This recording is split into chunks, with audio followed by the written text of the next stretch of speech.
You awaken to the sound of dripping water and distant laughter. The longhouse is dim-lit by torches that spit and hiss against the damp wood. The air reeks of iron, smoke, and mead. Shadows of carved dragon heads leer down from the beams, their teeth glinting in the unsteady firelight. Outside, the fjord still echoes with the drums of victory, deep, rhythmic, merciless.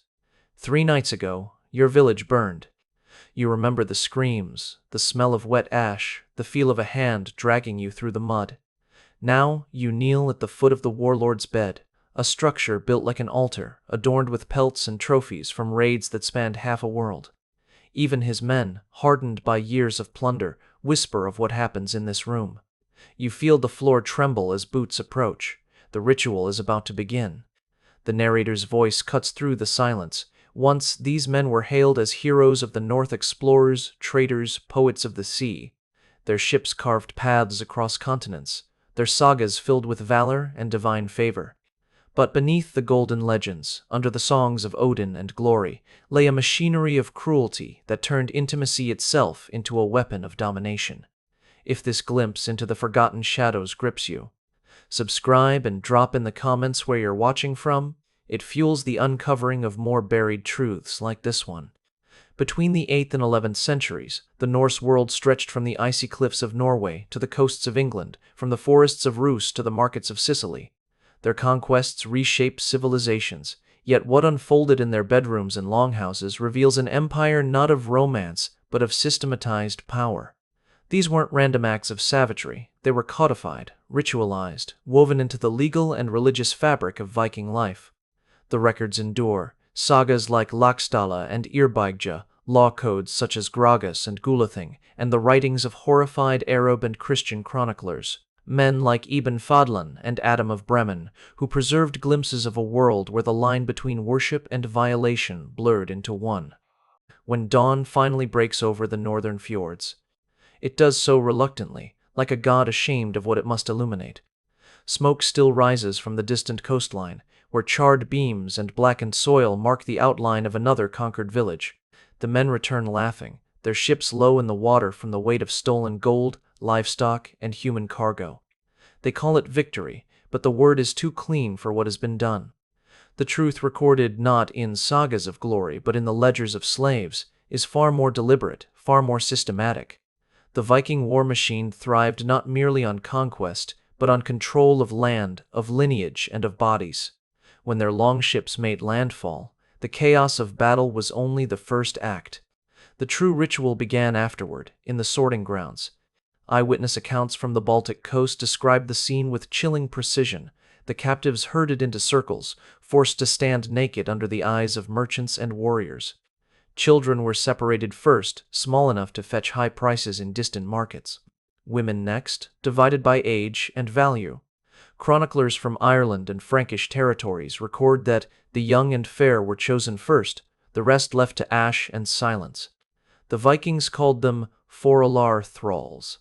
But in the ledgers found near Hedeby and Birka, they are listed beside cargo: 20 hides of cattle, 12 barrels of mead, 15 females aged 16 to 20, excellent condition.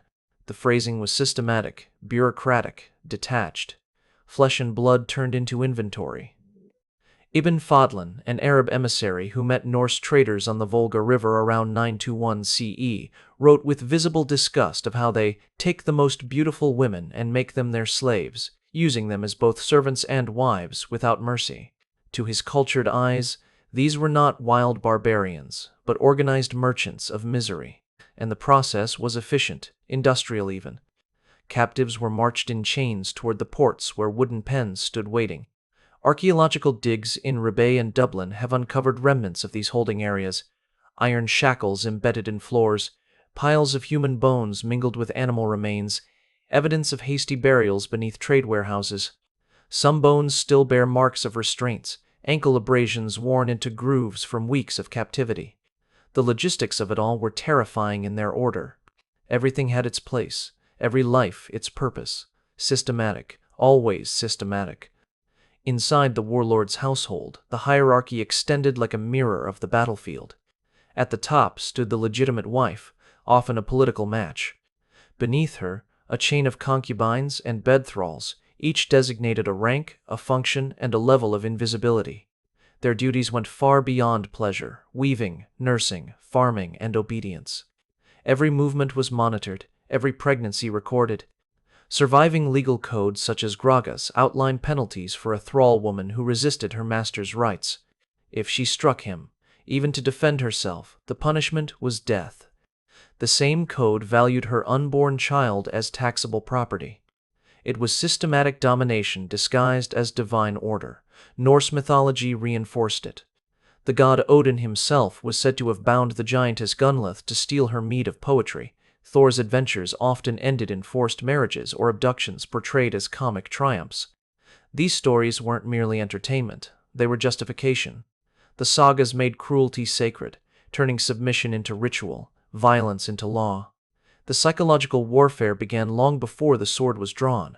It began in the stories told beside the fire. There was even a ritual for cleansing captives. Archaeological sites in central Sweden show circular enclosures stained with animal blood and traces of human DNA interpreted as possible sacrifice zones used for blot, the Viking sacrificial rite. Chroniclers describe scenes where women were made to bathe in blood before being offered to their captors, an act framed as consecration to Odin. These rites blurred the line between religion and cruelty until both became indistinguishable. A captured woman was not merely property, she was a vessel of conquest, a living trophy sanctified by ritual humiliation. One Norse poem, the Krakomal, boasts that a warrior's honor is sealed in the silence of the taken. That silence was not poetic, it was enforced. Those who screamed were mocked as weak, those who resisted were mutilated to serve as warnings. Even the terminology reveals the mindset. The Vikings referred to sexual possession as taming. To tame was to civilize, to bring order to chaos, another layer of systematic justification. And yet, beneath this machinery of dominance, there existed something darker still, a conscious use of fear as social architecture. The terror of the longship became a form of psychological warfare that extended far beyond the battlefield. Villages across Britain and the Baltic would sometimes mutilate their own daughters, cutting faces or hands to make them undesirable to raiders. Such desperate acts appear in both local folklore and skeletal evidence. Healed facial scars on female remains from coastal settlements in northern England, likely inflicted by kin before raids. The idea was not superstition. It was resistance against a system that measured a woman's beauty as currency. Even pregnancy was weaponized. In large estates, especially in Denmark and Iceland, concubines were deliberately impregnated to produce half-slave offspring known as embot. These children were automatically classified as property of the estate, expanding the workforce and erasing their mother's identity in the process. Archaeogenetic studies confirm mixed ancestry in Scandinavian graveyards, evidence of imported women from the British Isles, Slavic lands, and beyond. Their lineages persisted, but their names vanished. By the 10th century, some Viking lords had established entire bureaucracies to manage this system. Stewards kept ledgers noting the productivity of household women, from weaving output to childbirth intervals. Fertility was measured, recorded, and sometimes forced through ritualized unions during midsummer feasts, events meant to ensure prosperity for the clan. These were not drunken revelries, they were coldly planned acts of control. Systematic, efficient, profitable. When foreign chroniclers tried to describe what they saw, their words faltered. The Frankish monk Rimbert wrote that they enslave not only the body, but the soul, until it forgets itself. His testimony hints at a kind of breaking, not through physical torment alone, but through calculated degradation. Captives were forced to adopt Norse names, worship Norse gods, and participate in mock rituals of marriage to their captors. In one recorded instance from the annals of Fulda, a bishop ransomed 2 women who believed themselves married to the very men who had murdered their families. Such manipulation was psychological surgery, an attempt to erase identity and reforge obedience. Even the trade networks reinforced this mindset. Viking markets from Dublin to Novgorod were not chaotic bazaars, but tightly regulated systems with fixed exchange rates for human lives. 1 dirham could purchase a thrall child, 10 might buy a woman of noble birth. Merchants paid taxes to local chieftains, who, in turn, financed further raids. It was an economy of horror that operated like any other enterprise, complete with supply chains, risk management, and growth targets. The systematic nature of it all was its most chilling feature. Still, the Norse were not unique in their cruelty. What made them distinct was how seamlessly they merged brutality with mythology. Each act of domination became a reenactment of cosmic order. Man over woman, god over mortal, master over slave. The sagas do not shy away from this. They celebrate it. In Eyrbyggja saga, a chieftain is praised for taming his captives as Odin tamed the winds.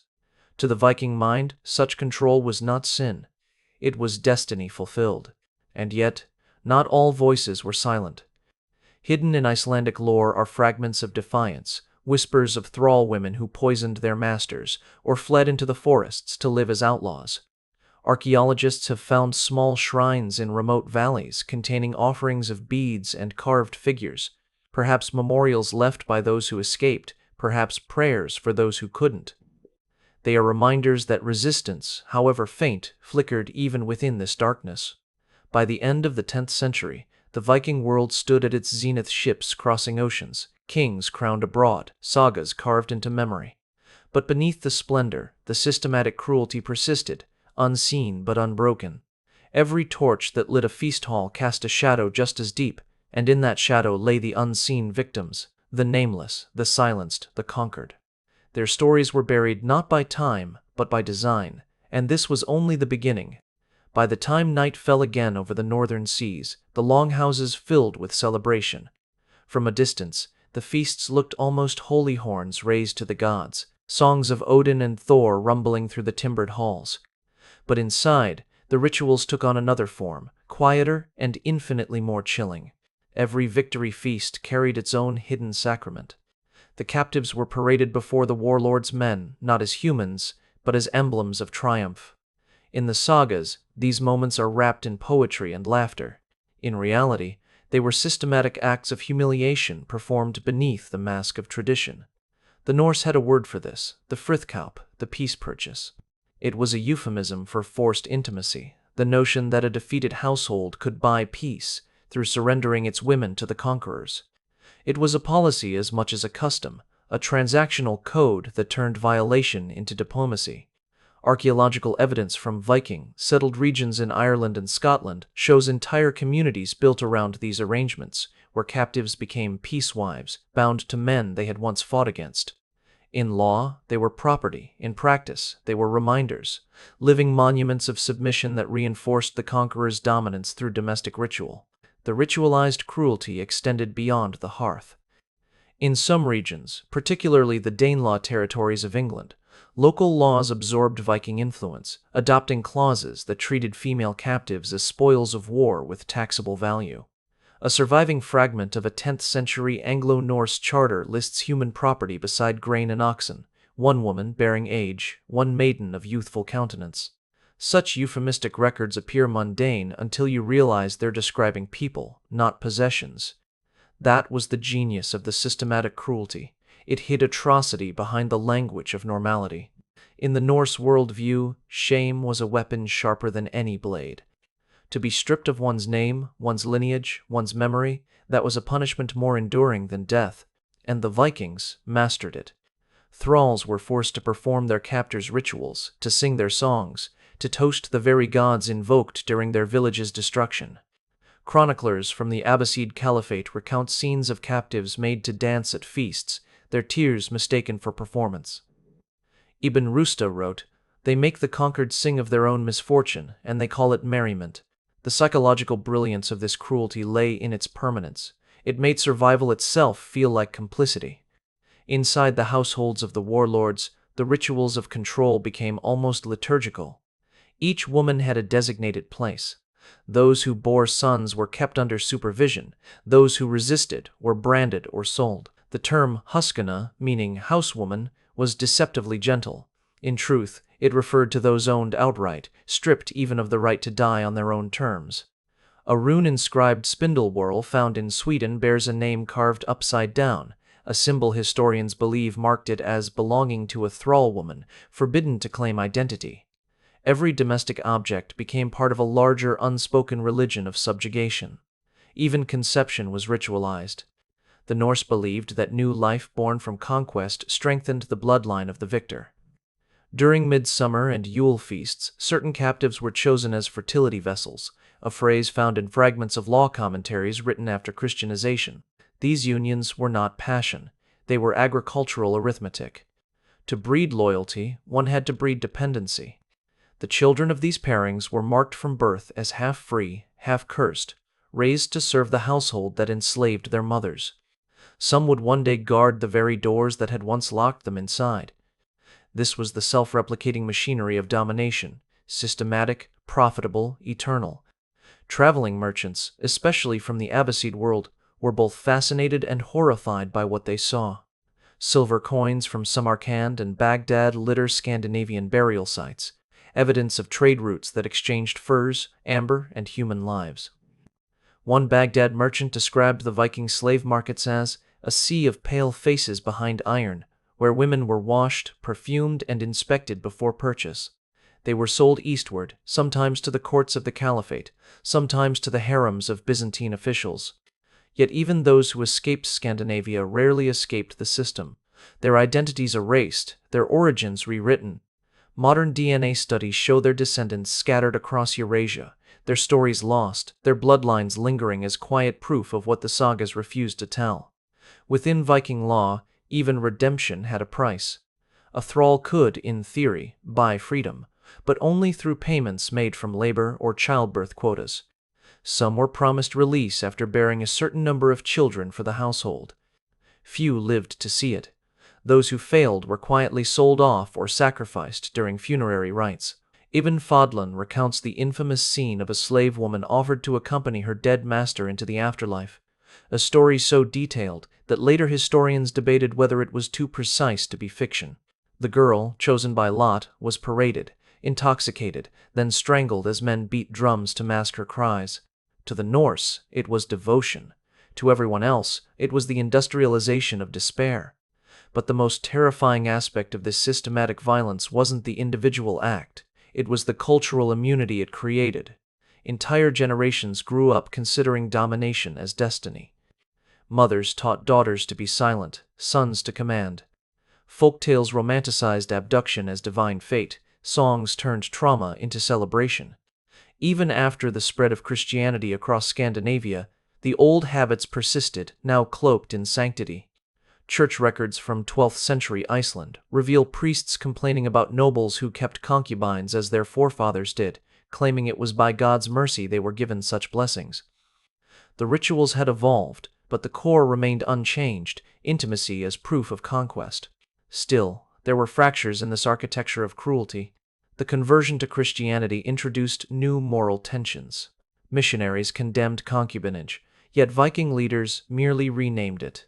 Peace brides became servant wives. The same longhouses, the same rituals, new words. The church taxed these households, profiting indirectly from the same system it preached against. By turning atrocity into revenue, they prolonged it under divine sanction. Systematic hypocrisy replaced systematic brutality, though the result was the same. And through it all, the warlords believed themselves righteous. To them, dominance was a sacred duty, the natural hierarchy of gods and men reflected on earth. Their sagas taught that those who resisted fate courted chaos. In that logic, to submit was to serve order. It was a theology of control, perfected over centuries. Even when they stood on the edge of decline, when their kingdoms fractured, their fleets scattered, their gods forgotten, the rituals endured, whispered in the cracks of the north. When archaeologists unearthed the graves of Viking women buried with shackles hidden beneath fine jewelry, they uncovered more than bones. They uncovered evidence of lives lived between two worlds, captors turned concubines, mothers who outlived their children, survivors whose endurance became their only rebellion. The sagas forgot them, the stones did not. What makes this legacy so haunting isn't just the cruelty, it's the precision. Every act, every ritual, every humiliation followed rules, patterns, hierarchies. Systematic. Always systematic. And behind it all, the cold efficiency of a civilization that understood power not as chaos, but as order. The kind of order that can make horror feel like destiny. and from that order the Empire of Fear was born. By the time the Viking Age reached its height, their ships had become the arteries of an empire built not merely on conquest, but on a system, a cold, calculating mechanism that transformed violence into order, and order into profit. The raids were no longer impulsive bursts of fury, they were scheduled operations, synchronized with harvests and trade winds. Every year, scouts rode ahead through coastal villages, mapping not just fortifications but families, counting who among them might yield the highest return. The warlords had turned brutality into bureaucracy. It was no accident that the ships launched during spring. The thawed rivers meant easy transport of captives inland, and the markets of Hedeby, Burka, and Novgorod would soon reopen for the summer fairs. By midsummer, the auctions were already in motion, fueled by the season's first wave of prisoners. Everything was timed, deliberate, systematic. In surviving Norse tax records, there are chilling entries describing expected yields of human captives alongside grain quotas. The scribes didn't even disguise it. To them, bodies were commodities, an annual resource, renewable through the spoils of war. The efficiency of this empire of fear lay in its self-perpetuation. Each captive who survived long enough to serve was another cog in the machine. Some became interpreters, some overseers, some even guards of the next generation of captives.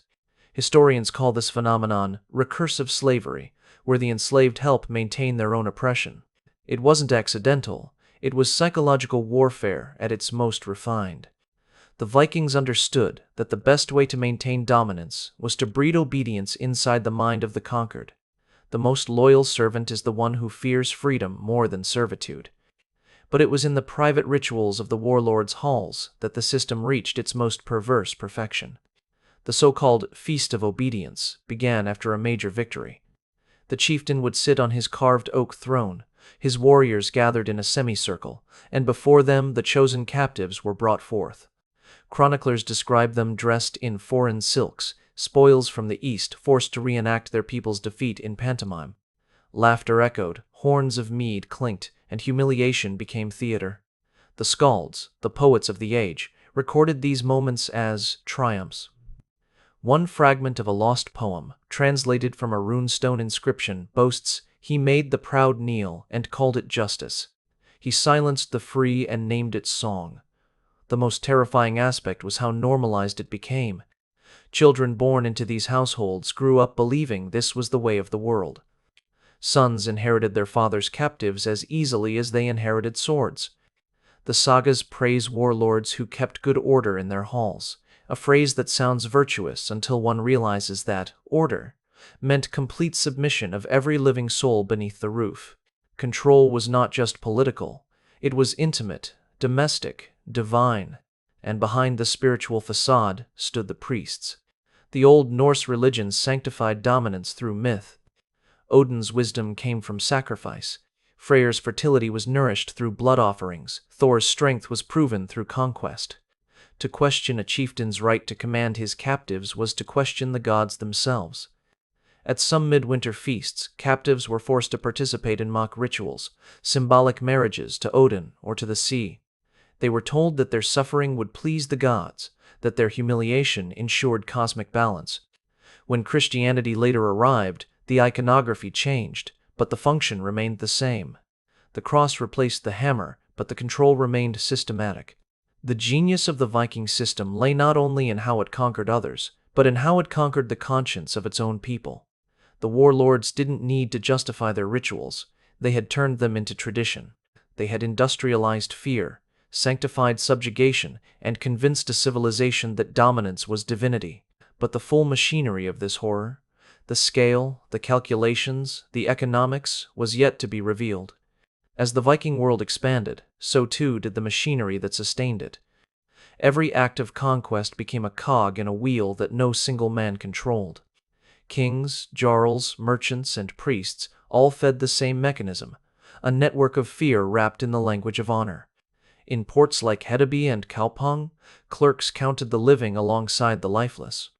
Ledgers recovered from these sites record chilling transactions. 3 Irish maidens, sound of body, 2 Slavic youths good for labor, 1 woman with child, discounted. Each line reads like an accounting entry, but together they reveal a civilization that had reduced human existence to data. By the late 10th century, this systematic trade had become so organized that Norse raiders set quotas. Captains were rewarded not just for gold, but for human stock. The logic was horrifyingly mathematical. If 10 ships returned, at least 8 had to bring slaves. To lose too many captives in transport meant forfeiting shares of the profit. Ship logs mention mortality rates of 15 to 20% as acceptable loss, the same phrasing used for grain shipments. In this world, even death was a statistic, an anticipated cost in the economy of despair. For those who survived the voyage, the nightmare only deepened. Captives were taken inland, distributed as gifts to allies or as bed companions to retainers. To refuse one was considered an insult to the warlord. Such acts of generosity disguised hierarchy as hospitality, folding abuse into the social fabric. Entire households were ranked by how many foreign women they possessed, as though human suffering itself had become a measure of prestige. The sagas, careful to praise order and wealth, avoid naming the women altogether. They are shadows in the background of power, their silence functioning as proof of its success. Public humiliation became a form of entertainment, a communal rite that reaffirmed hierarchy. During seasonal festivals, captives might be displayed in chains before the crowd, forced to dance or pour ale for their masters. To the onlookers, this was spectacle. To the victims, it was a message. Your pain is our harmony, your degradation, our order. Even the word thrall carried sacred weight. It came from an Old Norse root meaning to serve willingly. Through years of indoctrination, the conquered were trained to believe their bondage was destiny. Psychological warfare perfected into theology. What emerged was an empire of paradoxes. The same people who composed haunting poems about freedom and fate also built one of the most efficient systems of human subjugation in the medieval world. They sang of Valhalla, but created hells beneath their own roofs. And they recorded it all, not as confession, but as pride. One runestone near Uppsala bears the inscription, "He took many lands, and the women with them, and peace followed." Peace born not of justice, but of exhaustion. It's easy to imagine these rituals fading with time, but they didn't. When Christianity spread, it absorbed the old structure instead of dismantling it. Church records from Iceland show priests blessing unions between former captors and captives, rebranding exploitation as marriage. The system simply rebranded itself. The old gods died, but their shadows learned to wear new names. Power, once ritualized through sacrifice, now found holiness in matrimony. Pause and consider this. Entire villages surrendered at the whisper of what awaited their daughters. They had seen too many ships on the horizon, too many fires devouring the night. The Viking conquest no longer needed swords. It thrived on memory. Fear itself became the instrument of rule. Mothers told their children that to be taken was better than to burn, and in that surrender, the last line of resistance broke. By the dawn of the 11th century, Scandinavia's might was no longer measured by ships or silver, but by obedience. The rituals had achieved their final purpose. They had normalized horror. Generations grew up believing domination was law, that subjugation was peace. It was the perfect cycle, systematic, self-replicating, eternal. The long ships still sailed, but their greatest conquest was already complete. They had conquered the human spirit. When the last longships rotted along the fjords and the sagas grew quiet, the echoes of what had been done did not fade. They simply changed form. The descendants of those who ruled and those who suffered lived side by side, their histories braided together like the runes on an ancient stone, one line carved in pride, the other in silence. To the outside world, the Viking Age ended with Christian kings, treaties, and trade. But beneath the veneer of civilization, the same ghosts lingered, the echoes of ownership disguised as love, obedience mistaken for virtue, trauma mistaken for tradition. Archaeologists still uncover them. Rings of iron hidden beneath the foundations of longhouses, charms etched with the names of foreign women buried among local dead, skeletal remains showing scars of restraint. These are not just relics, they are testimonies written in bone. They remind us that history's brilliance often stands upon invisible suffering. The legends of adventure and exploration are incomplete without the quiet horror that sustained them. The ledgers survived too.